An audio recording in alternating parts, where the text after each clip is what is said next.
పెద్ద బొద్దు ఇంకేమంటుందంటే, ఆ రోజు జంతర్ మంతర్‌లో స్టూడెంట్స్‌ని కొట్టింది, అలాగే పోలీసుల్ని కొట్టింది ఎవరు అంటే బీజేపీ గూండాలట. ముఖ్యంగా పోలీసుల్ని కొట్టింది బీజేపీ గూండాలు. కానీ విద్యార్థుల్ని ఇక్కడ హింసిస్తున్నారు. వాస్తవంగా బీజేపీ ఏర్పాటు చేసినటువంటి గూండాలు అంటున్నాడు వీడు. మొత్తం 3000 మందిని పట్టుకున్నారు పోలీసులు. అందరి తాటా తీశారు.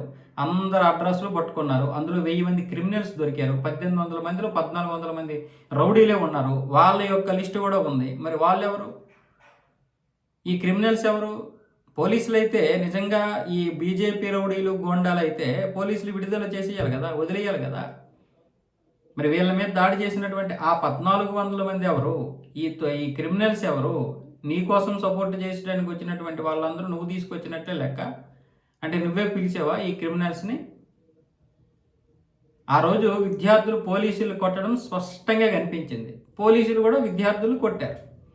నువ్వే విధంగా అయితే విద్యార్థులు కొట్టారని అంటున్నావో, అదే విధంగా పోలీసులు కూడా కొట్టారు. ఎలా కొట్టారు? ఒక్కసారిగా మీద పడిపోవడం కాకుండా పోలీసుల్ని డివైడ్ చేశారు తెలివిగా. పోలీసుల్ని డివైడ్ చేసి ఒంటరిగా దొరుకుతున్నప్పుడల్లా కొట్టేశారు. ఈ ఒంటరిగా దొరికినప్పుడు కొట్టినప్పుడు వాళ్ళందరినీ ఇప్పుడు లిస్ట్ తీశారు. వీళ్ళ పరిస్థితి ఏంటి మరి?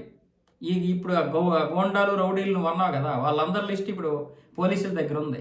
మరి వీళ్ళందరూ బీజేపీ రౌడీలు అని చెప్పొచ్చు కదా! ఆ క్రిమినల్స్ అందరూ బీజేపీ క్రిమినల్స్ అని చెప్పొచ్చు కదా! నీ యొక్క నిజస్వరూపము, నీ బండారం బయటపడేసరికి ఇప్పుడు నువ్వు ఎన్నని చెప్తున్నావు కానీ వాస్తవంగా ఇప్పుడు నిన్ను నమ్మడం మానేశారు జనాలు. అదే స్టూడెంట్స్ ఈరోజు క్షమాపణలు అడుగుతున్నారు నరేంద్ర మోదీని. మరొక 4 రోజులు ఆగు, నీ విషయాలన్నీ తెలుస్తాయి త్వరలో.